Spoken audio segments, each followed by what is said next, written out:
Alright guys, so this week we're going to be playing something fun. Turns out it's actually pretty good too. And of course what I'm talking about is the Steal deck, or as Kibler likes to call it, the Steal Your Girl deck, which is just a really catchy name. So I've picked out 3 pro decks that we're going to take a look at, and then I'll show you what I ended up playing.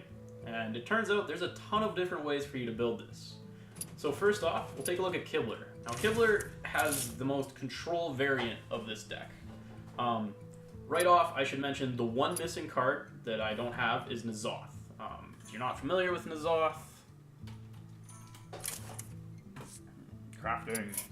N'Zoth the Corruptor. He summons all the Death Rattle minions that have died this game. It's really standard for Rogue to run N'Zoth specifically because you have so many strong cards with the Undercity Huckster, the Unearthed Raptor to exploit Death Rattle mechanics. Now, basically, the concept of Kibler's deck is to use things like Shadow Strike, Defender of Argus, the Skulker, to push you to the late game. And then, once you're at the late game, you have the N'Zoth card to kind of give you that end oomph. Now, it turns out when you're playing Kibler's version of the deck, you kind of just have the steal for flavor. But at the same time, it turns out that the steal mechanic's really, really good. So, let me explain. You have Ethereal Peddler now. So when you start stealing cards with Burgle, with Huckster, you... Oh, and mustn't forget the Swashbuckler, or Burglar. So you steal cards with Swashbuckler, with Undercity Huckster, with Burgle. And then you have Ethereal Peddler so that when you draw bad cards, like cards that say you don't want to play, like Soul of the Forest, for example. Card that, Druid card that gives all of your minions 2/2 Death Rattle, which happens to be good with N'Zoth, but on average is a bad card. Or Keeper of the Grove, another good example. 2/2 silence a minion, deal 2 damage for 4 mana. That's 4 mana for that is too much. It's something you don't want to play.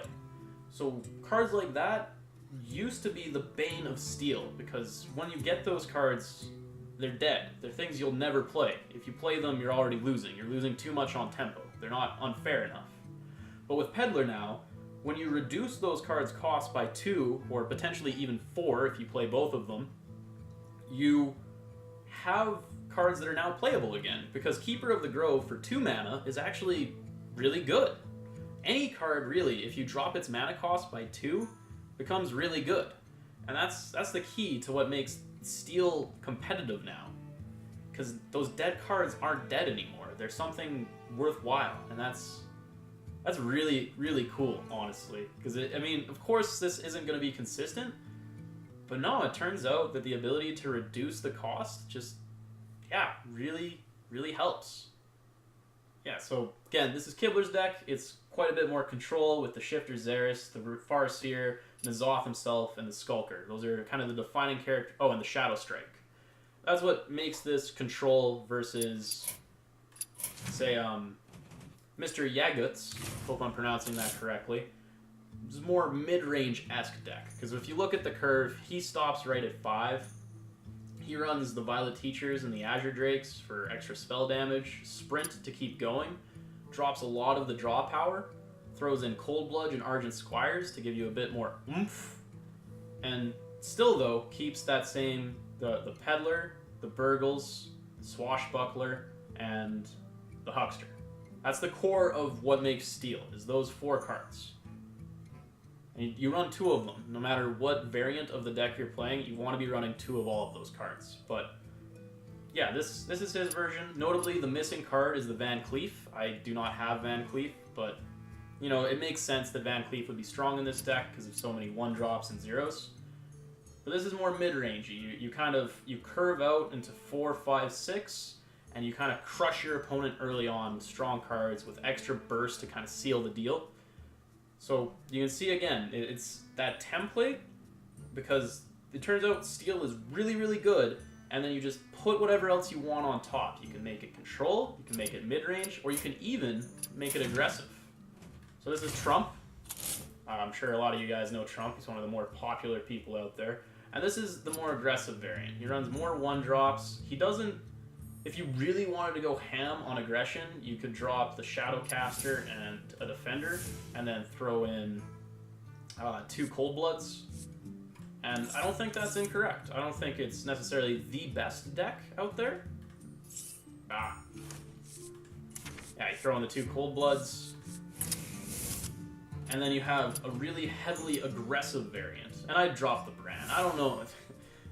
With the Bran and the Shadowcaster, you can see the Trump value mindset coming through, where he wants to use the Shadowcaster to get another Ethereal Peddler to reduce things costs even more. He wants to have the Bran Bronzebeard to double up the Swashbuckler, or the SI7 agent, and I think that's a poor choice. I don't think Shadowcaster or Bran Bronzebeard have a place in this deck, but Trump loves his value. And of course, this was a deck that he made pre-nerf, so Abusive Sergeant used to be considerably better, but now it isn't. But yeah, this is another way you can build the deck. You can make it aggressive, you can make it control, you can make it really whatever you want, because this core of the Peddler, Burgle, Huckster, and Burglar is just really, really strong. Like, I didn't realize how good Peddler was going to be, because not only is Peddler good for its effect, but a 5/6 stat line on a 5-mana card is as good as it gets. You don't really get better than that. The equivalent is the Corrupted Healbot, which is a 6/6 with a negative effect. So you really got to appreciate how solid that stat line is and how good this effect is. It brings these cards together and makes it competitive, and that's so cool to me. But anyway, let's take a look at the deck I'm going to be playing, my Steal Your Girl deck. So, a little more middle of the road. I lean toward mid-range. I really find mid-range to be strong because it gives you a way to compete against aggro as well as control. And I find there's a lot of control decks in the meta right now, and this is the deck I settled on. So I keep Sylvanas Windrunner in as my high mana card so that the Unearthed Raptors have a super target, basically. I choose Tomb Pillager over Violet Teacher, which is debatably wrong. You might want to run Violet Teacher instead. It potentially has more value, but I find Tomb Pillager, its 5 attack provides a really solid way to clear the board against a lot of minions out there, and 4 health is usually enough to deal with most of the 4 drops we're seeing these days. That's my justification for running Pillager, but it wouldn't be incorrect to run Violet Teacher instead. I also choose to run Pit Snake instead of running Abusive Sergeant or Argent Squire, because I find that Pit Snake is a really good utility card that gets better as the game goes on and isn't bad on turn 1 as well, especially against certain classes like Druid or Paladin. Because it means, particularly against Druid, for example, when you have a Pit Snake out on the board, they need to get rid of it. They can't play their big creature because you'll just kill it. And it's one of those cards that forces your opponent to play around it, and I really think Pit Snake is underrated. I also enjoy having Sir Finley Murgleton in Rogue decks, because I find with Rogue in particular, sometimes, well, at a certain point in the game, your hero power can become worthless, because you can't clear with it forever or you'll just die, particularly against aggro or when playing from behind. So I really feel Finley has a place in this deck, and it's important that I open up my 1-drops. Because there's not too many great 1-drops for Rogue. It's kind of choose your own adventure. But that's the biggest difference between my decks and the others we've seen, is the Tomb Peddlers and Pit Snake and Sir Finley. I enjoy this version of the deck. I had a lot of success with it. I find it to be pretty powerful against control and can hold up against aggro. That's what I'm looking for, and especially nowadays, currently in the meta, aggro's dropped off a lot because you see Discard Zoo a bit. That's probably the strongest aggro deck out there right now. But Divine Shield Paladin, I ran into one of them. I actually managed to beat them. Scratch that. Did I beat them? We'll see. But you don't see too much of Shaman. You don't see too much of other things. It's just... yeah, I really feel this is a strong deck. Yeah. So that's basically all I have to say about it. I'm just really astounded by how powerful it is, and we're going to check out some games so you can see how it worked out. Valera versus Rexa. Yeah, we got some sort of hunter. Watch your back. I don't really like Thalnos as a turn 2 play. I'd want a turn 2 play pretty badly. It's the most likely card for me to draw, or like mana-wise, most likely slot for me to draw.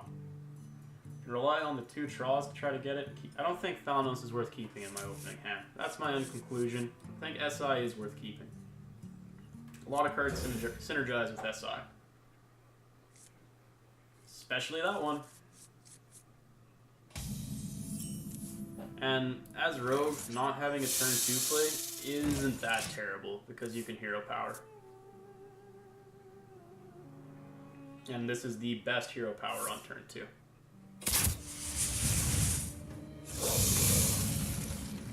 That's a really good turn 1 play. I forgot about that card. You don't see On the Hunt played that much.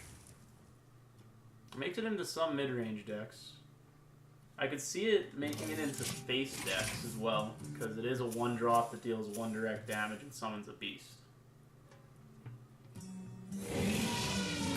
Hard to say though, really hard to say. Man, that is 3 of these in a row against Hunter that they've gotten on me. Jeez, damn you, King Zelik.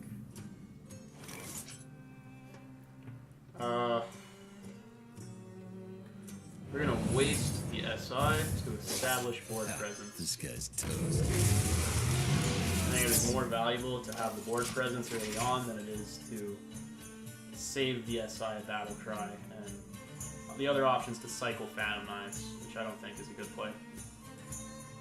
Could have cycled hit and then cleared that and kept the board safe, but I think this is better overall. We'll test with the dagger and see if it's Bear Trap. If it is Bear Trap, well, actually, with the Swashbuckler, we can play that SI if it's Bear Trap and save our board. Yeah.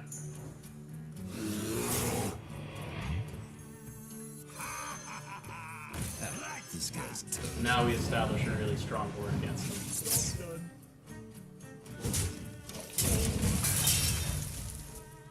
Yeah, I believe that is the better play.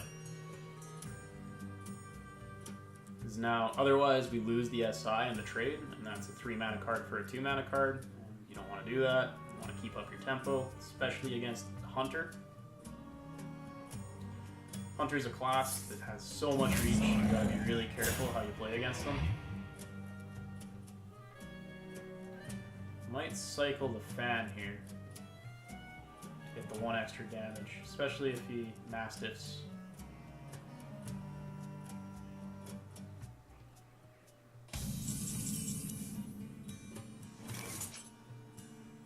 We could play Peddler on Curve. All it hits is the multi-shot, but having a 5/6 on board. Better than having the 1/1, which is the other option. So I think that's just overall the stronger play. You want to make strong plays against Hunter, not value plays. Like, the value play is to Fan of Knives, Dagger, and then trade that in, hit, hit, hit, and we have 4 cards instead of 3 cards in hand. That's more value. But the Peddler, the stronger play, because the 5/6 stat line is just straight up better. Hey, It means we lose the Swashbuckler. We don't get to keep that guy around. That's actually alright, because Unleash the Hounds is one of those cards that punishes you for how many things you have on board.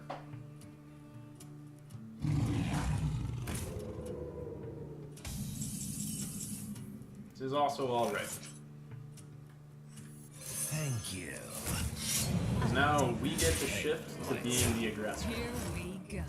We drop him to 13 health. He's in a position where we have lethal on board. He has to clear us, and that's where we want him. That's exactly where you want Hunter to be. Because as long as Hunter has more health than you, they are going to be the ones pushing your health down. And when they're pushing your health down, you're just going to lose. Because Hunter has naturally more burst than Steady Shot and other cards. You know, Steady Shot, Kill Command, Quick Shot, Mastiff, as I mentioned a little bit earlier. That's a funny choice. Really funny choice. So we have 8. We have lethal. Yeah, we have lethal. You're gonna clear that, but that's still 8. Oh, he has a coin.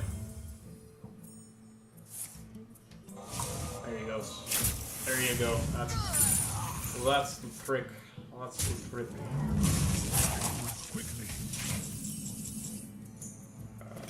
We are gonna burgle here. Draw 2.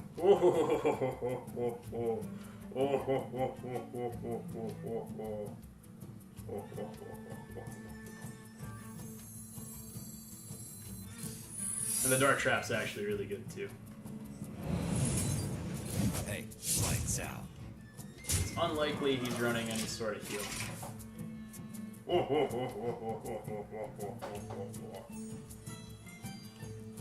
It's not actually like the best card. There's cards we could have gotten that might have won us the game right there, but that's all I gotta say about that. Maniacal chuckling. And that's the fun of this deck. I just got a King Crush. I love King Crush. I've never, well, it's not a good card. I'm glad I haven't pulled it, because there's other legendaries I'd rather pull. But now I get to do this. Well played. Oh, that's one of my favorite card intros. Just and it's in. Not a good card, but a card I enjoy.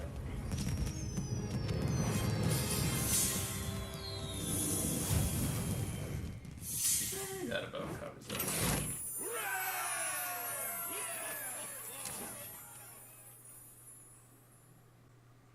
Valera versus Jaina. Alright, Rogue versus Mage. I do love me some Mage cards. Yeah, so tasty. Huckster's pretty tempting to keep. If it's Tempo Mage, I might regret it though. There are better cards to open with. I want my Pit Snakes, my Backstabs. SI Backstab is a dream, but mainly we want those. We want the Swashbuckler. We want something on board turn 1. Backstab is really good, because Backstab means we have a potential way to clear away a early Mana Worm. And that's really, really important, because if this is Tempo Mage, as Rogue, we have no heals. We have to play with our life total because of our hero power. Hello. Those sorts of early game threats are way too threatening. Thank you. Mind if I roll knee? Porter out is good. He might just Fire Blast it, but cycling our cards, especially with the 3 most expensive cards in our deck in our opening hand, we want that. Let the pain speak to me. Okay, we clear that away. We're gonna dagger Finley.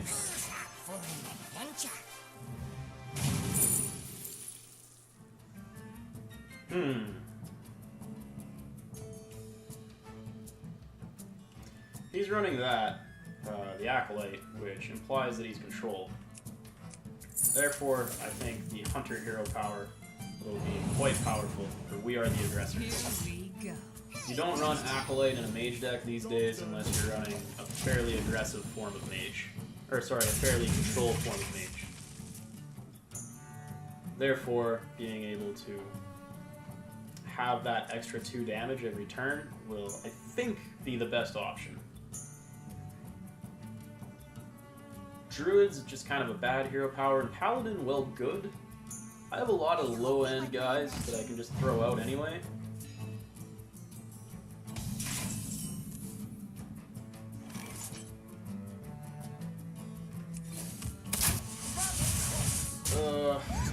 Like Balnos here.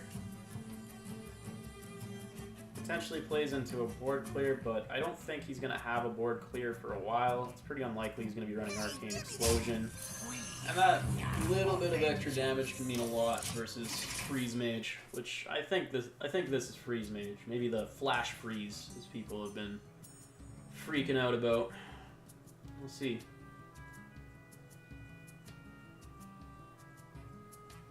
We will see.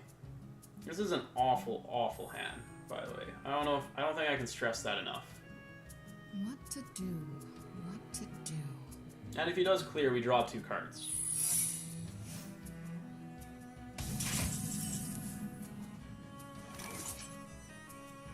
But of course. Alright. We'll play it because it's on curve. Obviously, this isn't the intention of this card, but it's on curve. And that has to be good enough here.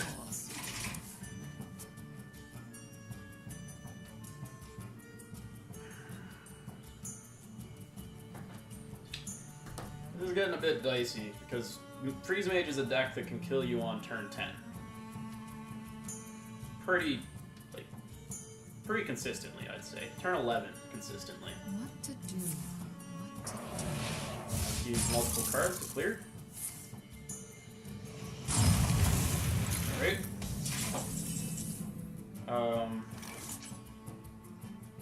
That's fine. I have no time for games. Probably going to coin Flame Strike next turn. That's okay. So that gives us 5 to his face. And the Unearthed Raptor can steal.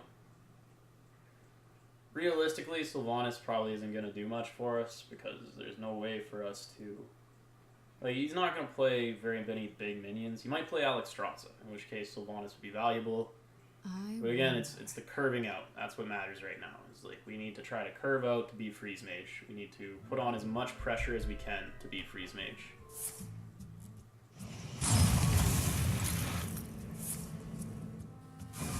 Okay. I think we're at the point where we want to start saving cards. We play out the other 5-6. Yes, because it plays around any sort of clear that he could have. And we're not going to have time to play the value game. This is not a value matchup. This is a tempo matchup. Absolutely. Don't mind that. That's just the marbles I keep on the floor. Yeah, there's no way, like, obviously that's not what you want to do with Peddler. So that's what we're doing.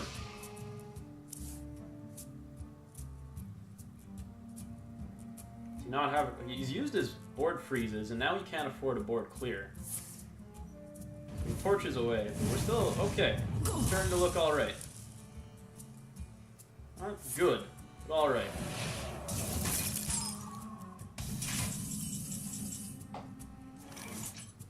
I'll take that.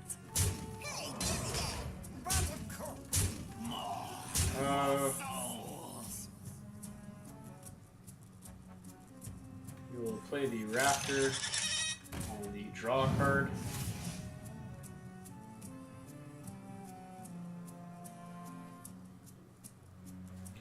Again, we don't really want to play into the board clears that heavily. Here we go.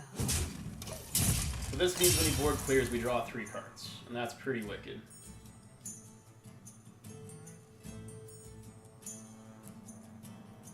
We're at 29. He's 1 turn away from Alexstrasza. The Alexstrasza's... He doesn't have a ice block up yet. He probably has enough burst to kill us by now, though. He's used most of his draw cards. We've seen 2 Acolytes, one of the draw girls... Or sorry, we've seen 1 Acolyte, 2 of the draw cards, and 1 Novice Engineer. Okay. He's used both Ice Lances and both Frost Bolts now. He's running Malagos. He's kind of blown his load. 3, 5, 7. We'll sap that. That's going to be the best sap target for us. It allows us to push in with more damage.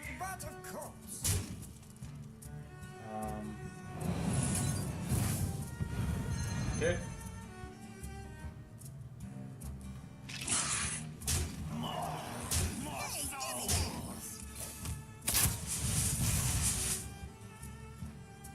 Hold this because we can't pop the bubble right now.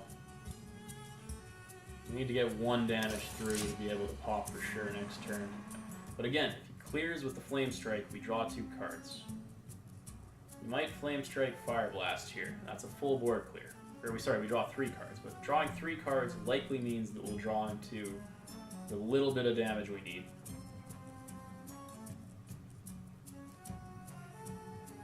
I wonder. There's the Doomsayer again.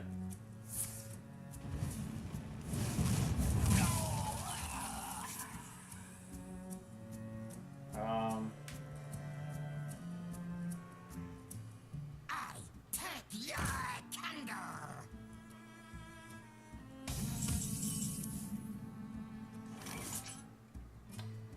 Okay, so we can both clear the Doomsayer and pop it.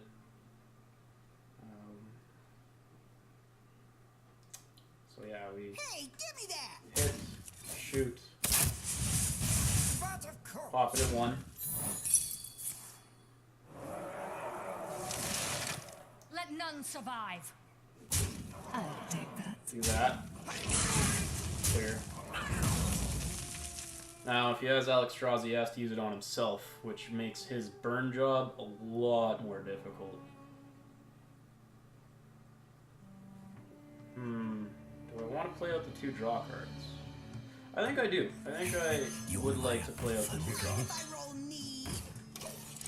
Because we've seen his board... Well, he has a Blizzard, but if he Blizzards, he clears space anyway. So... Yeah, there's the strike, but we get to draw a bunch. And now he can't Alexstrasza, and we already have lethal with just the hero power. Ironically, we didn't actually draw into any damage, but that's okay. Poppeth the block.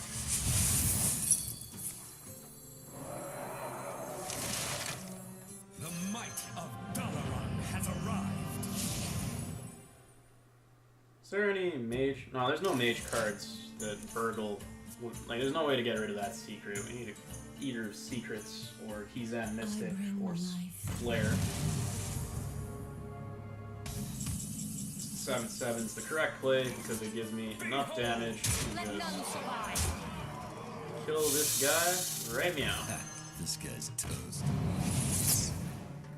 Well played, Well sir. played. My magic will tear Just threatens me.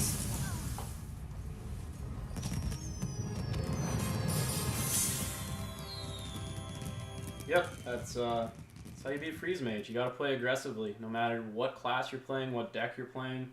Against Freeze Mage, you gotta put them in a position where they need to spend their turns clearing, and you need to do it early on. And even with that terrible opening, we managed to pull it off. So, good test for this deck, honestly. Really good test. We beat a strong competitive deck.